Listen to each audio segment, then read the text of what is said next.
안녕하세요. 책안뜰입니다.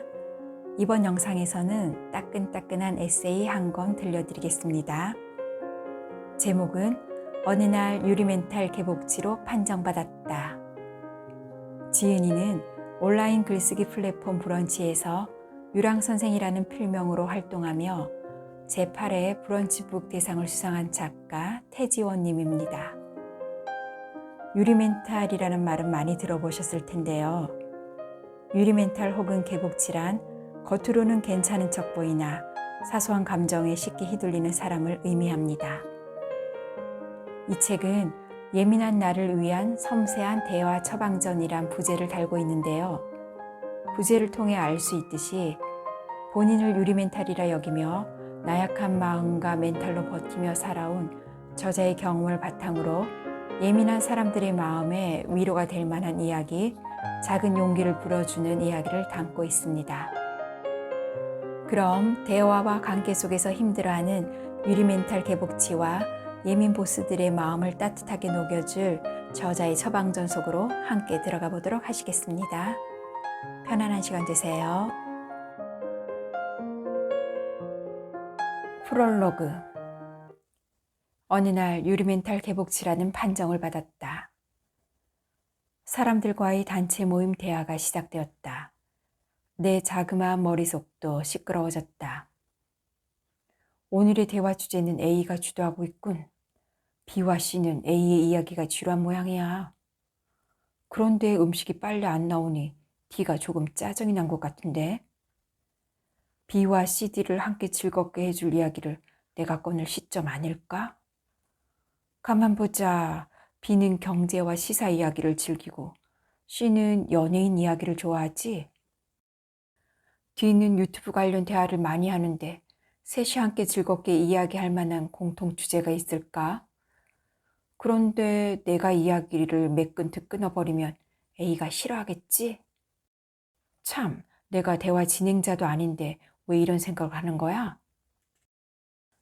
아무도 날 피곤하게 하지 않았는데 느닷없이 피곤해졌다. 늘 그렇듯 인터넷 개미 지옥 속을 헤매고 있었다. 예민 보스 테스트라는 제목이 돌연 눈에 띄었다.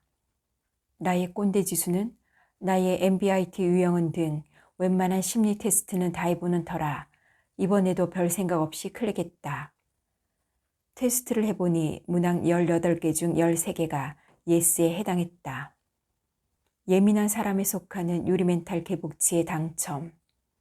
그나마 더 상위 단계인 예민 보스 끝판왕이 아니라는 사실에 안도했다. 고백하자면 놀랐다.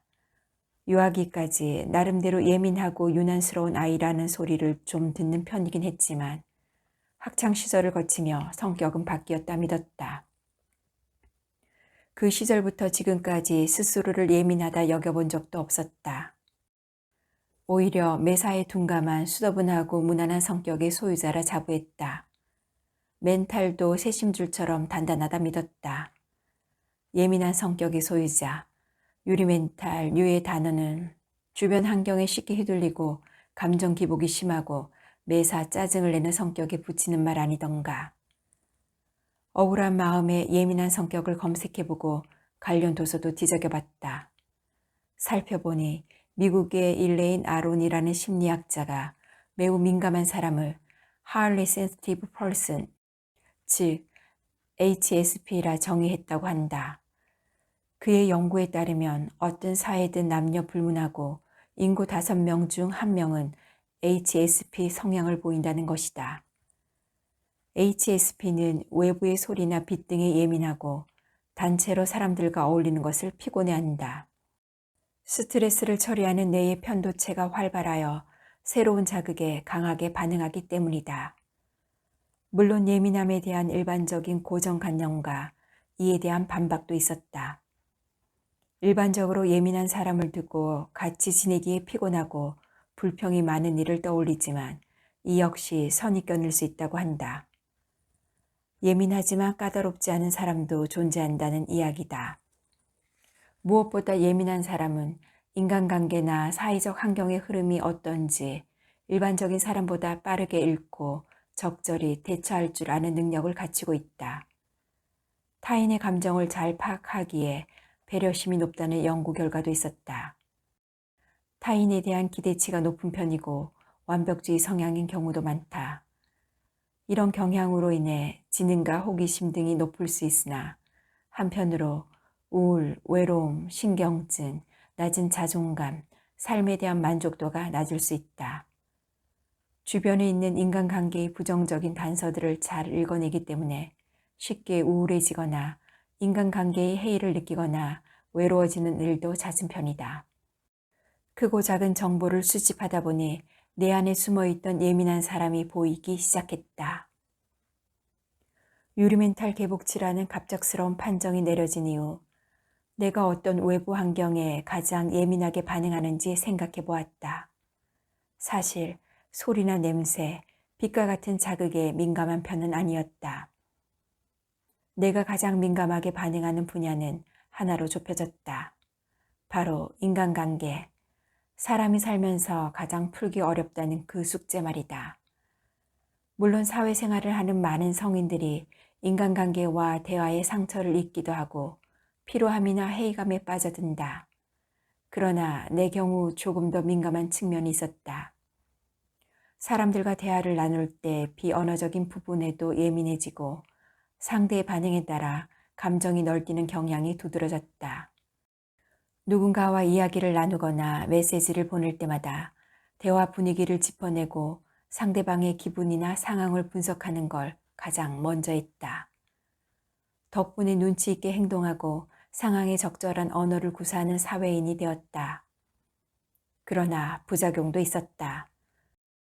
홀로 섀도우 복싱하듯 피곤해지는 일이 잦았다. 사람들을 만나 대화하는 걸 좋아하는 나다. 그러나 다른 사람의 표정이나 말투, 전체적인 분위기를 살피느라 대화 주제에 집중하거나 즐기지 못하는 경우가 많았다. 친한 이의 무례한 발언에도 그걸 지적하면 상대의 기분을 상하게 만들까봐 반박하지 못하고 꾹 참는 순간도 있었다. 무례한 발언을 듣거나 재미없는 대화를 하느니 차라리 혼자 있는 것이 낫겠다는 생각도 자주 했고 실제로 혼자 있는 시간을 반드시 만들며 지냈다. 사람 만나는 걸 좋아하면서도 한 번씩은 반드시 혼자 있어야 하는 나를 이방인처럼 낯설게 보는 이들도 간혹 있었다. 나의 성향과 버릇, 쉽게 지치는 대화, 별 생각 없이 넘겼던 습관이나 행동이 한 줄로 깨어지는 순간이었다. 유리멘탈 개복치라고 판정받은 그날부터 스스로의 대화 패턴에 대해 생각해 보기 시작했다. 나를 피곤하게 만드는 대화의 상황과 패턴이 무엇인지, 무례한 말 폭탄에도 반박하지 못하는 이유는 왜인지 되짚어 보았다. 뿐만 아니라 나와의 대화를 시도하다 오히려 머릿속이 복잡해지고 마음이 요동치는 경우도 있다. 내면의 대화 때문에 더 피곤하거나 무기력한 감정에 빠져드는 까닭도 따져보았다. 다음과 같은 사람들이 이 글을 읽어보면 좋겠다. 대화 도중 쉽게 지치고 인간관계에 회의감을 느끼는 유리멘탈 개복치와 예민 보스. 스스로의 완벽주의와 높은 기대치로 인간관계에 회의감이 들고 대화 자체가 피곤한 사람. 무례한 대화에서 사이다 킥을 날리고 싶으나 하지 못하고 대신 이불킥을 날리는 사람. 내면의 대화 때문에 도리어 무기력해지고 마음이 괴로워지는 사람. 나와 비슷한 유리멘탈 개복치나 예민 보스들이 인간관계에서 삼는 최대의 목표는 피곤함이 덜하고 덜 지치며 회의감이 적은 관계를 맺는 것 아닐까. 더불어 타인의 반응에 쉽게 상처받거나 마음이 요동치지 않는 나를 만들어가는 것도 하나의 목표라 할 수 있다. 앞으로 이어지는 글에서 예민한 사람들이 마주치게 되는 대화 패턴이나 인간관계 문제, 그리고 그에 따른 처방전을 이야기하려 한다. 더불어 생활에 도움이 되는 내면의 사고방식도 제시하고자 한다. 물론 내 경험에 근거한 이야기가 많다. 나는 타인의 무례한 이야기를 다 받아칠 만한 순발력과 대담성을 가졌다거나 엄청난 대화 기술을 소유한 사람이 아니므로 완벽한 처방전을 제시하지는 못한다. 다만 예민한 사람들의 마음에 위로가 될 만한 이야기, 작은 용기를 드릴 만한 이야기를 담아본다. 감정의 파도는 언제나 소란스럽다. 같은 직장에 다니며 절친하게 지내던 A가 있었다. 겉으로 태어난 척 굴어도 속으로는 초조함을 내뿜던 나와 달리 늘 반박자 정도 느린 말과 행동을 유지했다. 그의 여유로운 태도는 주변의 분위기를 온화하게 바꾸는 힘을 가지고 있었다. 그러나 A의 인생에도 인간관계의 갈등 국면은 찾아왔다. 같은 부서의 누군가가 업무상 과한 부탁을 했고 이에 A가 항의하며 다툼이 일어났다. 때마침 다툼의 장면을 목격한 동료들 덕에 소문이 직장 이곳저곳으로 퍼지는 데는 반나절이 채 걸리지 않았다. 급기야 그날 오후 다른 동료 한 명이 다가와 A는 지금 괜찮냐며 걱정인지 호기심인지 모를 질문을 던졌다. 급작스레 불안해진 마음에 A를 찾아가 조심히 안색을 살폈다. 걱정이 담긴 내 시선을 알아챘는지 그는 싱긋 웃으며 말했다. 괜찮아, 너 아직 모르니? 사람들은 남의 일에 그렇게까지 긴 시간 동안 관심을 두지 않아. 걱정하는 척 이야기하다가도 금세 잊어버린다니까. A 특유의 무덤덤한 말투와 여유로운 미소를 지금도 잊을 수 없다. 머리를 한 대 맞은 느낌이었다. 나는 늘 정반대의 생각을 품고 있었으니까. 나는 늘 일말의 두려움을 가지고 있었다. 내가 없는 곳에서 누군가 내 이야기를 한다는 상상을 하는 순간 온몸에 소름부터 돋았다. 무슨 이야기를 할까? 날 어떻게 생각할까? 머릿속에서 질문이 이어졌다. 언제부턴가 모임에서 대화를 하고 돌아오는 날이면 찝찝하고 불안한 마음이 떠돌기 일쑤였다. 가끔 그날 나눈 대화를 찬찬히 복귀하고는 했다. 내 입이 눈치도 없이 대화 지분을 절반 이상 차지하며 떠들어댄 건 아닌지, 나만 궁금한 이야기를 과하게 떠벌린 건 아닌지 찬찬히 돌아보았다. 자기 검열은 곧바로 자아 성찰과 반성의 시간으로 이어졌다. 자랑과 자학의 일관성 없는 대화를 반복했다고 느낀 날, 찜찜함은 2배로 몸집을 불렸다. 기쁨은 나누면 질투가 되고 슬픔은 나누면 약점이 된다는 인터넷 명언이 머릿속을 떠돌았다. 이야기를 듣던 이들의 반응도 이따금 떠올랐다. 상대가 가벼운 하품을 하던 장면, 시선을 아래로 내리깔던 모습이 머릿속에서 자동 재생되었다. 지루한 이야기를 끊임없이 던져 자중을 힘들게 했던 건 아닌지 자체 신문의 시간이 이어졌다. 이 말 못할 찝찝함은 어디에서 비롯된 걸까? 되돌아보건대 나는 함께 대화를 나눈 이들을 특정한 자리에 앉혀놓고 있었다. 나를 평가하는 심판석이나 간중석은 늘 꽉 차들어차 있었다. 그들의 평가에 따라 나라는 인간의 평가 점수가 갈린다고 생각했다.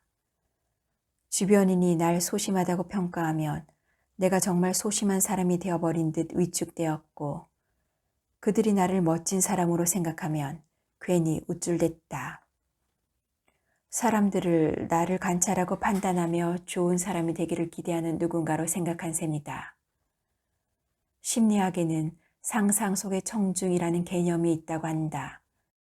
주로 청소년기에 보이는 특징인데 신체적 생리적 변화 때문에 청소년들은 주변인이 자신을 바라보고 있다고 전제하며 지낸다. 그래서 나에 대한 타인의 반응을 늘 예측하려고 노력하고 자기 도취에 빠지거나 반대로 자기 비판적이 되기도 한다. 청소년기에 주로 나타나는 경향이지만 성인기에도 경향이 지속될 수 있다고 한다.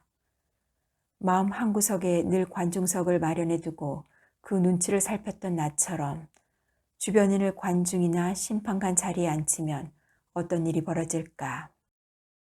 대화하거나 인간관계를 맺는 행위는 일종의 임무로 변한다. 상대에게 멋진 인상을 남기는 정도까지는 아니더라도 적어도 끔찍한 인상을 남기지 말아야 하는 목표점이 분명한 일이 된다. 그런데 가상의 청중을 관중석에 붙잡아 놓은 범인은 다름 아닌 나였다. 이기적이라는 이야기나 철없다는 평판을 듣는 게 두려웠다. 어디에도 떼쓰지 않고 태연하거나 의젓해 보이려 애써가며 행동을 조절했다. 다른 사람들의 기대를 내면에 차곡차곡 쌓았다. 쌓인 기대는 어느덧 한 무리의 관중으로 변해 머릿속에 자리 잡았다. 물론 살아오면서 가상의 관중덕을 본 적도 있다. 상황에 맞는 부적절한 말은 하지 않는 인간이 되었고 일명 사회성이 생겼다. 하지만 부작용도 있었다. 주변인들의 반응이나 나에 대한 평가에 가민하게 신경 쓸 때가 많았다. 부정적인 평가표를 받아들지 않으려 애쓰는 면접 응시자가 된 셈이다. 여러 가지 측면에서 A의 이야기는 새로운 세계를 열어주었다. 되짚어보니 누군가가 끊임없이 나를 관찰하고 판단할 거라는 두려움은 착각에서 비롯된 것이었다. 내 마음속 관중석을 공석으로 만들어도 큰 문제가 없었다. 나는 인터넷 뉴스에 오고 가는 화제의 인물도 아니고 뉴스 연예면이나 정치면에 오르락내리락하는 셀럽도 아니었으며 그저 평범하고 소심한 관종에 불과했다. 다른 사람의 기분을 좌우할 만큼 지대한 영향력을 지닌 사람도 아니었다. 과거에는 꽤 씁쓸하게 느꼈던 일이었으나 지금은 되려 묘한 안도감을 안겨주는 특급 정보였다. 상대의 반응을 민감하게 살피며 감정의 파도에 휩쓸리는 사람은 남들이 나에게 관심이 많다는 착각을 밑바탕에 깔아놓고 있는 경우가 많다. 이 때문에 내가 상대에게 상처를 주거나 불편한 감정을 안겨줄까 염려하는 경향이 있다. 그렇지만 상대의 기분은 엄연히 그 사람만의 선택 영역이다. 내가 타인의 감정을 책임져야 한다는 생각은 일종의 오만일 수 있다. 음식점에서 머리카락이 나온 경우를 생각해보자. 종업원에게 이를 지적하면 당황할 수는 있다. 그러나 다르게 생각하면 음식점에서 흔히 벌어질 수 있는 일이다. 종업원은 이런 식의 컴플레인 상황을 종종 만났을 것이고 특별히 난리치지 않는다면 나를 진상으로 생각하지 않을 것이다. 종업원에게 나는 가게에서 일하며 만나는 수많은 고객 중 하나일 뿐이니까. 내가 누군가를 언짢게 만들까봐 불안해지는 순간에는 스스로를 거대하게 생각하지 않으려 한다. 나는 미미한 존재다. 상대의 기분은 나에 의해 심각하게 좌우되지 않는다. 라는 사실을 되새긴다.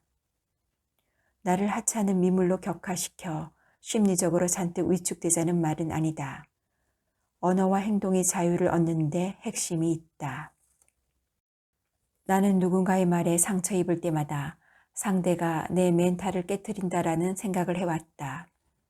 그러나 생각해보면 무례한 사람은 일관성 있게 무례했고 못된 사람은 어디에나 일정 비율로 존재했다. 그 사람들이 나에게 부당한 요구를 하거나 못되게 굴 때조차 이 말에 반박하면 내가 이상한 사람이 될 것 같았다. 반사적으로 나는 누군가에게 맞춰줘야 해. 누구의 기분도 거스르지 말아야 해. 라는 원칙이 밑바탕에 깔려 있었다.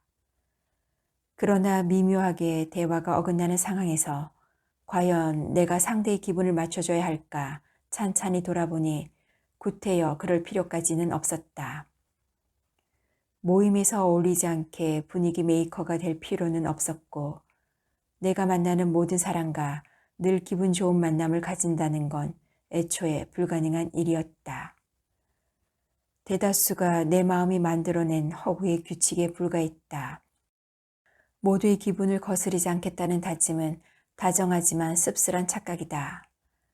아무런 공격도 받지 않고 어느 누구의 기분도 거스르지 않는 완벽한 사람은 세상에 존재하지 않는다. 게다가 별로인 사람의 기분까지 맞추며 살아가다 보면 나까지 별로인 인간이 되어버릴 수도 있다. 주변 사람들은 나를 쳐다보거나 판단하는 심판관이 아니다. 혹시라도 누가 나를 심판한다면 나는 그 판정을 거부할 권리가 있다. 가상의 청중석을 머릿속에서 몰아내면 의외의 자유가 찾아온다. 인간관계의 미니멀리즘. 20대 시절 한 친구가 자신의 휴대폰 목록을 보며 비장하게 말했다. 나 여기에서 불필요한 친구 목록을 싹 정리할 거야. 나 역시 정리 대상일까 궁금했지만 한편으로는 친구가 부러웠다. 인간관계의 정리라는 대담한 표현을 쓸 수 있다니. 의도적으로 관계를 깔끔하게 정리할 수 있다는 발상은 나로서는 불가능한 것이었다. 이미 20년 전에 인간관계의 미니멀리스트였던 친구는 시대와 유행을 앞서갔던 셈이다. 바야흐로 미니멀리즘, 정리의 시대다. 인생이 필요하고 기묘한 것을 남기고 불필요한 것들을 정리하자는 흐름이 대두됐다. 불필요하고 복잡 다단한 것에 둘러싸여 살 필요가 없다는 생각은 새로운 장을 열었다. 다양한 분야에서 미니멀 라이프를 추구하는 사람들이 늘어났다. 어릴 때부터 깔끔이나 정리라는 단어에 유독 취약한 나였지만 미니멀리즘의 정신에는 매혹되었다. 특히 자질구레한 전화번호부와 몇십 개 넘는 카톡 대화 창을 바라보며 인간관계 정리는 필수라는 생각이 들었다. 누군가가 지나가듯 던진 말에 상처받아 미니멀리즘을 선언한 순간도 있었다. 나 걔랑은 이제 연락 안 하고 싶어를 중얼거렸지만 얼마 후 그 친구에게 카톡이 오면 답을 하는 우유부단함을 보였다. 쿨하고 단호한 미니멀리스트의 선두주자가 되고 싶었으나 희망사항일 뿐이었다. 막상 정리를 시도하니 지금까지 맺은 인간관계를 손절과 유지라는 두 칸에 분류해서 넣기 힘들었다. 시도 때도 없이 내 길을 앗아가는 에너지 뱀파이어는 단호하게 손절칸에 집어넣을 수 있었지만 분류가 불가능한 관계가 훨씬 많았다. 한때 절친이었으나 시간이 갈수록 연락이 뜸해진 친구, 간간히 내 속을 뒤집는 헛소리를 날리지만 그를 상쇄할 만한 따뜻한 말과 행동을 보여주는 지인까지 실로 다양한 사람들이 머릿속을 맴돌았다. 도무지 답이 나오지 않아 인터넷 게시판에서 정리해야 할 인간관계 목록을 들여다보기도 했다. 목록은 간결하고 명확했다. 필요할 때만 나에게 연락하는 사람. 종교나 정치 신념을 나에게 강요하는 사람. 내 고민은 가볍게 여기거나 나와의 약속을 너무 쉽게 어기는 사람. 만나면 우울한 이야기만 하는 사람. 자기 자랑만 하는 사람. 활자로 표현된 인간관계 정리는 간단하고 명확했다. 그러나 현실에서는 쿨하지 못한 감정이 새어나왔다. 미니멀하게 살고 싶은 욕구를 채우는 게 왜 이토록 힘들까? 모든 관계에 쿨하고 초연한 사람이라는 길은 멀고도 멀어 보였다. 쿨한 인간상 이전에 전인격적인 인간관계에 대한 환상이 있었다. 발단은 프렌즈였다. 영어 공부를 위한 주요 학습 자료가 된 이 드라마는 사실 아름다운 우정에 관한 이야기다. 함께 웃고 함께 울고 속마음을 전부 내보이며 가끔 아웅다웅하나 곧 화해하는 사이좋은 친구들, 경쾌한 오프닝 음악만큼 드라마 속 인간관계도 경쾌하고 산뜻했다. 드라마를 보며 나에게도 저런 관계가 생길 거라는 막연한 환상을 품곤 했다.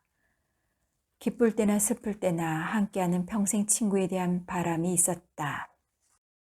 머리가 굵어지고 인간관계의 경험이 늘어났다. 드라마 속 세계가 어느 정도 환상임을 깨달았다.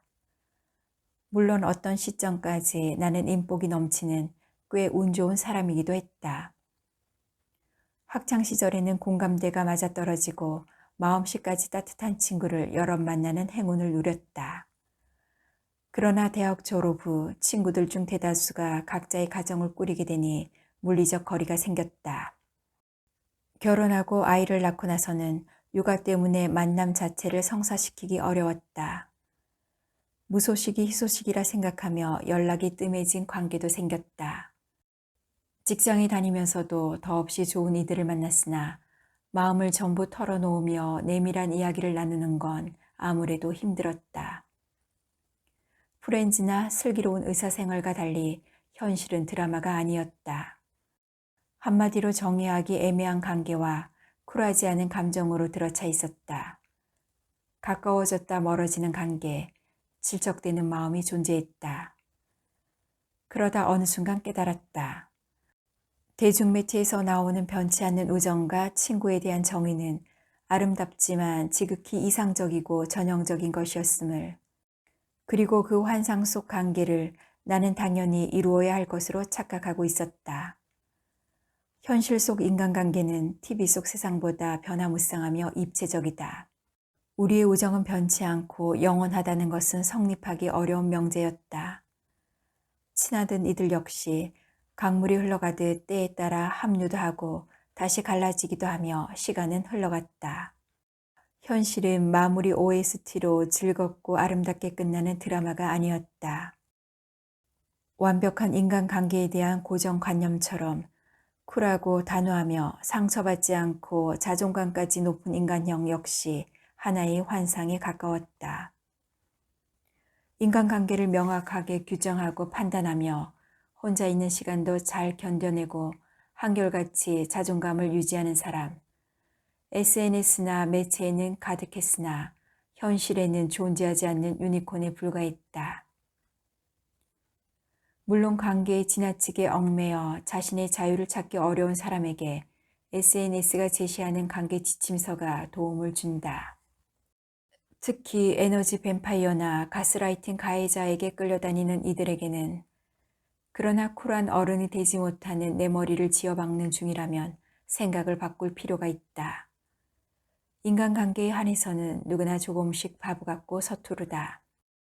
인간관계는 흘끔흘끔 뒷장을 살펴보면 답이 나오는 수학 문제집 같은 존재가 아니니까. 상처를 주고받을 만한 인간관계를 다 끊고 피한다고 해서 외로움과 고통이 0이 될 리도 만무하다. 우리는 로빈슨 크루소가 아니다.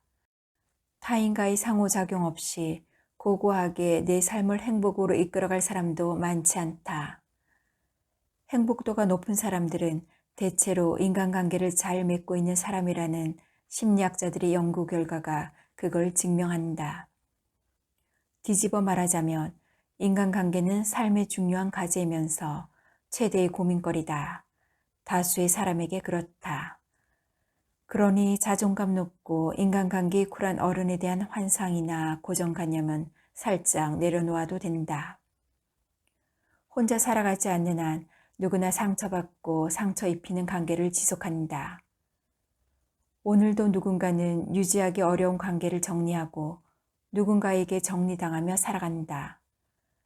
미니멀리즘은 바람직하지만 인간관계에 완벽한 미니멀리즘은 없다. 쿨한 어른이 될 필요는 없다. 우리는 서로에게 조금씩 질척대고 부대끼며 살아가니까. 예민함의 안식처 만들기. 신림동 지하바의 좁은 계단을 내려간다. 실내에는 빠른 템포의 재즈 음악이 울려 퍼지고 호덥지근한 공기 속에 옅은 땀 냄새가 느껴진다. 넓은 홀에는 짝을 이루어 춤을 추는 사람들로 가득하다. 나 역시 얼른 춤을 추고 싶은 마음에 스윙하러 재빨리 신발을 바꾸어 신었다. 이 시간 나는 원래 이름이 아닌 닉네임으로 존재하는 사람이었다. 모두가 마찬가지로 서로의 신상을 캐물을 필요도 이유도 없었다. 결혼 전 한때 스윙 댄스 동호회 활동을 했다. 직장 생활에 지치던 어느 날 우연히 공원에서 한 무리의 춤추는 사람들을 본 것이 계기였다. 공원이라는 공개된 공간에서 자유롭게 웃으며 춤추는 모습이 신기했다. 스윙 댄스라는 춤을 그때 처음 접했다. 옛 할리우드 영화에서 미국 티네이저들이 손을 잡고 졸업 축하 파티에서 스윙 재즈에 맞춰서 빙글빙글 돌고 팔짝팔짝 뛰면서 춤을 추는 장면을 본 적이 있었는데 바로 그 춤이었다. 호기심이 생겨 인터넷 검색을 해보니 온라인으로 카페에 가입한 후 오프라인 강습을 들으러 가면 된다는 정보를 얻었다. 카페에 가입할 때 아무렇게나 지은 닉네임이 내 호칭이 되었다. 처음엔 당황했지만 곧 익숙해졌다. 아무도 내 본명을 궁금해하지 않는다는 사실이 신선했다. 물론 동호회도 인간관계가 맺어지는 공간이었다. 강습 후 뒤풀이에서 서로의 직업이나 나이를 묻는 일도 많았다. 그러나 동호회에서는 기존에 만났던 학창시절 친구나 직장 동료와는 다른 새로운 형태의 연대가 만들어졌다. 스윙 댄스에서 남성은 리더, 여성은 팔로워로 부른다. 다양한 배경과 직업을 가진 사람들이 그저 리더와 팔로워로 만나 어울려 춤을 추었다. 당신은 직장 생활을 하는 때였기 때문에 일하는 시간 대부분은 긴장 상태였다. 그러나 빙글빙글 돌며 춤을 추던 순간에는 직장에서의 나를 잊었다. 직장과 인간관계에 대한 생각, 잡담, 고민, 날 서 있는 감각이 순식간에 사라지는 순간이었다. 음악에 맞추어 춤을 추는 지금 이 순간만 존재했다. 동호회 안에서 누군가와 어울리는 건 역시 부담스럽지 않았다. 물론 댄스 동호회에서도 사람들 사이에 다툼이나 질투, 불편한 감정들이 가끔 오가는 일이 있는가 하면 남녀가 어울리는 곳이라 이성 간의 미묘한 문제가 벌어지는 경우도 있었다. 그러나 나는 그런 것보다 춤 자체에 관심이 많았다. 어떻게 하면 더 즐겁게 춤출 수 있을 것인가? 오늘 밤에는 어떤 식으로 더 즐겁게 몰입해 춤출 수 있을까? 어떻게 해야 더 정확하고 텐션이 살아있는 동작을 해낼 수 있을까? 아무리 고민해도 내가 몸치인 건 사실이었다. 다이내믹하고 근사한 동작으로 보는 이를 흐뭇하게 만드는 댄서가 아니었다. 그러나 따지고 보면 멋지게 춤을 출 필요도 없었다. 결혼하면서 동호회를 간두었지만 당시의 즐거움은 여전히 생생하다. 춤추던 그 순간 모든 상황이 버겁지 않고 긴장 없는 자유로움을 즐긴 이유는 무엇 때문이었는지 10년이 지난 지금 되돌아본다. 첫 번째는 춤이라는 몸을 움직이는 행위 자체에 몰입했기 때문이었다. 당시 나는 춤바람이 난 상태였다. 여기에서 바람이 났다는 걸 부정적으로 해석할 필요는 없다. 무엇인가에 몰입하여 다른 상황을 잊을 정도의 경지에 이르렀음을 뜻한다. 몰입의 즐거움을 쓴 저자 미아이 칙센트 미아이는 행복을 돈이나 권력으로 얻을 수 있는 것이 아니라고 말한 바 있다. 행복은 그것을 직접적으로 찾을 때가 아니라 우리가 인생의 순간순간에 충분히 몰입하고 있을 때 찾아온다고 한다. 인간관계에 민감한 이들이 날 서 있는 때는 언제일까? 타인의 시선을 의식할 때다. 내가 타인에게 어떻게 보일지 걱정되는 순간 관계 스트레스가 가중된다. 내가 다른 사람에게 부적절한 인간으로 보일까 고민하다 초조해지고 우울해지는 경우도 있다.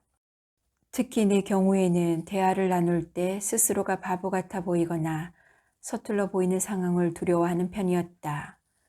이 두려움이 스스로를 피곤하게 만들었다. 춤을 출 때는 그런 걱정이 휘발되었다. 적어도 나에게 있어 춤을 추는 것은 남들에게 잘 보이기에 하는 행위가 아니었으므로. 물론 똑같은 춤 동호회를 다니더라도 그 사람의 취향이나 목적에 따라 이 부분은 달라질 수 있다. 온전히 내 즐거움을 위해 지속하는 행위였다. 칙센트 미아이 연구에 따르면 그림이나 주위의 모든 것을 잊고 음악, 예술 행위를 하는 사람들의 경우 행복감을 자주 느낀다고 한다. 보상이 따라오지 않아도 사회의 인정을 받지 않아도 삶을 즐기면서 사는 사람들은 행복을 느꼈다. 누군가의 시선을 의식하거나 잘해야 한다는 강박관념을 내려놓고 오로지 한 가지 행위에 집중할 때 행복이 오기 쉽다는 이야기다. 스윙 댄스 동호회가 즐거웠던 두 번째 이유는 관계로부터의 자유가 있었기 때문이다. 동호회 가입 이전까지 나는 대부분 가족이나 직장 등에서 한정된 인간관계를 맺어왔다. 대부분 가입만 있고 탈퇴가 어려운 관계에 속했다.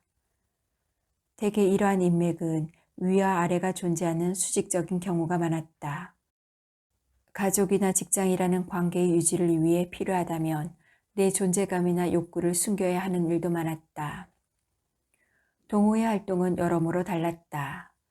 강습을 해주는 선생님이 있었지만 그들도 대다수 춤을 취미로 삼은 평범한 직장인이었다. 강습 도우미나 강습생들도 비교적 수평적인 관계에 속했다.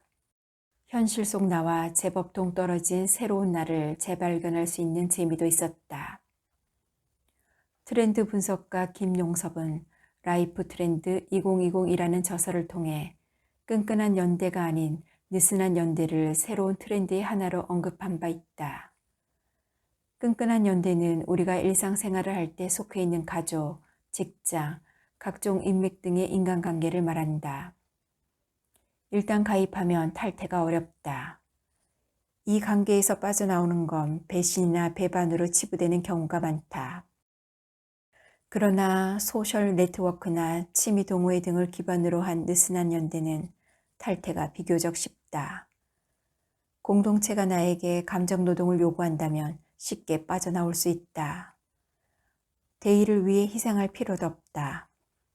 서로에게 말을 걸기가 쉽고 단절도 어렵지 않다.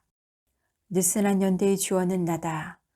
혼자서 고립되듯 외롭게 사는 것이 아니라 가치관이나 관심사에 따라 사람들은 자유롭게 연대하고 필요에 따라 흩어질 수 있다. 이 과정에서 나라는 존재를 지키기 쉽다. 끈끈한 연대 속 촉각이 곤두서는 대화에 지칠 때가 있다. 인간관계의 버거운 무게가 갑작스럽게 느껴지는 순간이다. 이런 순간에는 새롭고 느슨한 관계를 갖는 것도 도움이 된다. 동호회나 소셜 네트워크를 통한 취미 모임 등이 대표적인 예가 될 수 있다. 인간관계에 지쳐 아무런 연대를 맺고 싶지 않다면 혼자 몸을 쓰는 활동이나 몰입할 수 있는 취미를 가져보는 것도 괜찮다. 아무 생각 없이 몸을 움직이는 동안 머리를 식힐 수 있기 때문이다. 자유로운 나를 지킬 수 있는 모임에 나가 느슨한 관계와 연대를 맺어보는 건 어떨까? 내가 언제든 빠져나올 수 있는 관계를 맺는 건 자유를 안겨준다. 특히 평소 좋아하는 관심사를 기반으로 한 관계라면 더욱 효과가 크다. 몰입의 순간 당신이 예민하면 잠시 쉴 것이다. 촉각이 곤두서는 대화보다 새로운 사람들과 관심사에 몰입하고 신선한 대화를 나눌 때 새로운 형태의 자유가 찾아올지 모른다. 좋은 해석이 내 인생을 바꿀 때. 망했다는 말을 습관적으로 중얼거리던 친구가 있었다. 진행하던 일이 수포로 돌아가거나 기대한 만큼 결과가 나오지 않을 때마다 그 말을 꺼내들었다. 나와 함께 진행하던 일이 잘 되지 않았을 때도 그는 버릇처럼 같은 말을 내뱉었다. 고백하건대 나 역시 망했네 망했어를 머릿속으로 자주 중얼거리는 부류의 인간이다. 내 인생을 둘러싼 사전의 결과를 흥과 망으로 나눈다면 90%의 망과 10%의 흥으로 분류하는 축에 속한다. 물 반잔을 보고 반잔이나 남았잖아 라고 희망에 가득 찬 말을 꺼내고 싶었지만 결국 반잔밖에 안 남았네 라고 이야기하는 비관주의를 버리지 못했다. 그러나 내면의 목소리가 아닌 타인의 입을 통해 망했다는 판정을 듣는 건 또 다른 차원의 일이었다. 그 말에는 마법이 있었다. 모든 게 망한 듯 세상이 끝난 듯 느끼게 하는 마법. 한때는 상황이 먼저 존재하고 이 상황을 언어로 표현하고 규정할 수 있다고 생각했다.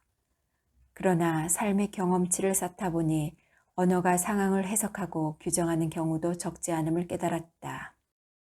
가령 시험에 합격해 기쁘다고 외치면 시험 합격 이퀄 기쁜 일로 규정된다. 반대로 버스를 놓쳐 지각한 상황, 원하지 않는 과제를 떠맡은 상황을 망했다 라고 구체적인 언어로 표현하면 그 순간부터 그건 정말 망한 상황이 되어버렸다. 상황의 판단이나 해석을 입 밖으로 꺼내어 말하거나 글로 표현하는 순간부터 언어는 독자적인 힘을 가지기 시작했다. 나 역시 아무리 해도 안 되겠네. 이건 최악의 상황이야. 라는 식의 말을 거듭 이야기하는 습관이 있었다. 특히 어떤 일을 진행하다 어려움에 빠지면 아무리 해도 이건 결과가 좋지 않을 것 같아 라는 방식으로 결론을 쉽게 내버렸는데 이 생각은 해도 안 되는 걸 애초부터 안 하는 게 맞지 않을까라는 의문으로 번졌다. 나 자신을 가혹하게 해석하는 일에도 앞장섰다. 또 실수하다니, 또 정말 바보 같아, 멍청이 등 주변 사람에게 차마 말할 수 없는 이야기를 나에게 서슴없이 하며 비웃던 순간이 많았다. 어느 날 문득 스스로를 깎아내리거나 실패자로 판정하는데 인생의 절반 이상을 소비해 왔음을 깨달았다. 물론 밑바닥에는 나에 대한 애틋한 마음이 깔려 있었다. 드라마 또 오해영 속 오해영의 대사처럼 내가 조금만 더 잘 되었으면 하는 마음이 숨어 있었다. 나를 더 괜찮은 인간으로 키워내고픈 바람, 인생이 수월하게 풀렸으면 하는 기대도 마음 한구석에 존재했다. 마음은 애틋했으나 전달 방식은 한결같이 가혹했다. 채찍질을 주된 무기로 삼아 앞으로 나아가야 한다고 생각했다. 기대했다가 큰 실망에 부딪히는 일이 싫어 손톱만큼의 기대감도 미리 꺾어버리는 쪽으로 내면의 대화를 했다. 그리고 비관적인 내면의 대화는 늘 강력한 힘을 발휘했다. 상황을 나쁘게 해석하는 결과로 이어졌다. 부정적인 생각도 쓸모있는 구석이 있지만 그런 생각을 10시간 이상 거듭하는 건 확실히 비생산적인 일이었다. 변화가 필요했다. 망했네. 주문을 처음 버린 날이 있었다. 수능 직후의 일이었다. 내가 치렀던 2001년 겨울의 수능은 물수능으로 유명세를 치렀다. 시험 성적표가 나오기 전날 라디오에서는 만점자가 60명이 넘는다는 소식이 흘러나왔다. 나 역시 점수 상승의 대열에 합류한 건 사실이었다. 그러나 바깥에서 들려오는 이야기가 심상치 않았다. 수능에서 한두 개만 더 틀려도 갈 수 있는 대학이 달라질 거라는 소문이 떠돌았다. 당시에 나는 제2외국어 영역 시간에 한 문제를 더 틀린 나를 습관처럼 탓하고 있었다. 자책감과 불안이 동시에 밀려왔다. 시험 결과가 어떨 것 같냐는 질문에 대놓고 이야기하지 못했지만 마음속으로 망한 것 같다고 중얼댔다. 수능 성적표가 나오고 지원했던 대학 중 한 군데에 떨어져 의기소침했던 어느 날 울적한 마음을 달래려 도서관에 갔다. 모범생답게 책 냄새에 위안을 받던 날이 많았으니까. 이어폰으로 밝고 경쾌한 음악이 흘러나오고 있었다. 자료실 서가를 이유 없이 어슬렁거렸다. 책 냄새의 힘이었는지 음악의 힘이었는지 지금도 알 수 없다. 갑작스러운 긍정의 힘이 솟아났다. 어느 대학을 가던 결과에 상관없이 나는 공부를 하고 즐거운 생활을 이어갈 수 있을 것이라는 낙관적인 생각이 솟아올랐다. 대입의 결과가 내 인생 전반을 결정짓지 않을 것이며 나는 생각보다 괜찮은 삶을 살아갈 가능성도 있다는 자신감이 차올랐다. 불현듯 지나간 긍정적인 생각에 마음은 평정심을 되찾았다. 물론 하루의 특별한 경험으로 사람이 바뀌는 건 드라마에나 존재하는 일이었다. 20여 년이 지난 지금도 비관주의에 휩쓸리는 냉소적인 성격을 유지하고 있다. 그러나 이따금 긍정적인 생각거리를 찾아보는 정도까지는 변했다. 나쁜 상황이 코앞에 당도했다 느낄 때는 그 상황의 좋은 면과 좋지 않은 면을 동시에 들여다보는 연습을 한다. 망했다. 나는 영원히 망할 것이다. 생각의 알고리즘을 끊기 위해 사건의 좋은 측면을 들여다보려 노력한다. 억지로 긍정 해석을 하는 건 아니다. 다만 불행한 사건이나 삶의 난간에서 약간의 위안거리를 찾는 시기다. 원하지 않는 임무나 과제를 떠맡았을 때는 원치 않는 일을 하며 무언가를 배웠던 경험을 떠올린다. 버스를 놓쳤을 때는 사색에 잠겨 집까지 걸어갈 기회가 생겼다 생각한다. 당신이 나처럼 부정적인 거울을 먼저 들여다보는 사람이라면 가끔은 거울의 반대쪽을 돌아보는 연습도 해보는 게 좋지 않을까. 부정적이고 비관적인 생각을 완벽히 버릴 수도 그럴 필요도 없다. 부정적인 생각, 미래에 대한 불안도 나름의 쓸모 있을 때가 있다. 객관적으로 상황을 돌아보고 비판적으로 사고할 수 있게 만들어주는 게 불안의 힘이다. 그렇지만 상황이 내가 원하는 방향으로 완벽하게 굴러가지 않으면 그 모든 걸 최악의 상황으로 몰아가는 엄격함은 버리는 게 좋다. 그 엄격함 때문에 마음의 힘이 모두 소진될 수 있으니까. 수필가이자 영문학자인 고 장영희 교수의 나는 왜 공부를 하는가 라는 수필에는 이런 이야기가 나온다. 그가 암투병 중이었을 때 방송에 출연한 적이 있었다. 방송국에서는 그의 경력에 현재 암투병 중이라는 문장을 넣었다. 방송국의 무심한 행동에 원망의 마음을 품거나 속상한 일로 해석할 수 있는 상황이었다. 그러나 장영희 교수는 긍정의 해석을 택한다. 암투병도 병에 대하여 공부하며 싸워나가는 과정이니 이것도 경력의 하나가 될 수 있겠다는 생각이 머리를 스친다. 어릴 때부터 소아마비에 걸려 장애와 함께 지내야 했던 삶, 박사과정을 해나가는 과정에서 맞닥뜨려야 했던 차별, 3번에 걸친 암투병, 누군가는 고단하다 평가할 수 있는 인생 여정이었으나 그녀는 끝내 삶을 기쁜 마음으로 껴안는다. 힘든 순간에 가장 좋은 해석을 찾아내는 힘, 내가 미처 깨닫지 못했던 것이었다.